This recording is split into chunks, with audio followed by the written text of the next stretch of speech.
আমরা বারবারই দেখাচ্ছি অনেকের হাতেই ভুয়ো আধার কার্ড, ভুয়ো ভোটার কার্ড। তা বলে একজন বাংলাদেশের অভিনেত্রী মডেল, তার হাতেও ভুয়ো আধার কার্ড, সেও গ্রেফতার। কলকাতা থেকে, কলকাতার বিক্রমগড়ে ভাড়া নিয়ে থাকতো এই শান্তা পাল। 2020 সালে বর্ধমানের ঠিকানায় আধার কার্ড তৈরি। এর পরিচয় প্রথমে জানতে চাইবো আমাদের প্রতিনিধি রওনকের কাছে। রওনক, দেখা একেবারে বাংলাদেশের একজন খ্যাতনামা তিনি মডেল, শুধু তাই নয়, মিস ইউনিভার্স থেকে শুরু করে মিস এশিয়ায় একাধিকবার তিনি পার্টিসিপেট করেছে এবং বহুবার শহর কলকাতায় এসে বসবাস করেছেন। দুটো ফেক আধার কার্ড তার থেকে বাজেয়াপ্ত করেছে পুলিশ।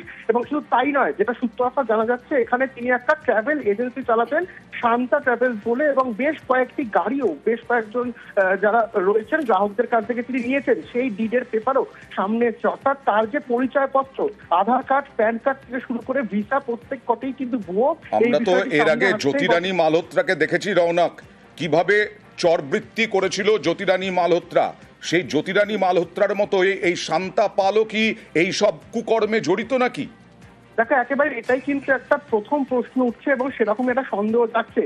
বিগত বেশ কয়েকদিন ধরে যদি তার সামাজিক মাধ্যম দেখা যায়, বাংলাদেশে তার যে যাতায়াত সেই বিষয় সামনে উঠে আসছে এবং ভারতের বেশ কয়েকটি জায়গা, গেটওয়ে অফ ইন্ডিয়া থেকে শুরু করে দিল্লি, সেই সব জায়গায় তিনি ভ্রমণ করেছেন। এবং ট্রাভেল এজেন্সির পেছনে অন্য কোনো কিছু তিনি কারবার চালাতো কিনা সেটাও পুলিশ খতিয়ে দেখছে। এবং আমরা সূত্রফা জানতে পারছি, যার সঙ্গে তিনি বিবাহ করেছিলেন তিনি কিন্তু একজন সেনা কর্মী, এমনটাই প্রাথমিকভাবে সামনে উঠে আসছে।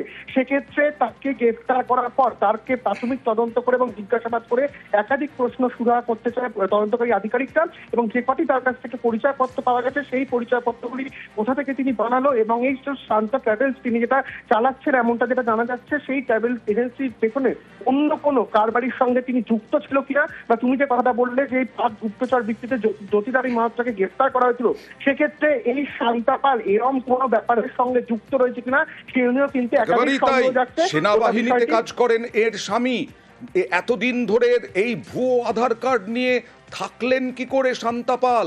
কি করলেন? আরো বড় কিছু করলেন কিনা সর্বনাশ, এটাই তো এখন মূল বিষয়।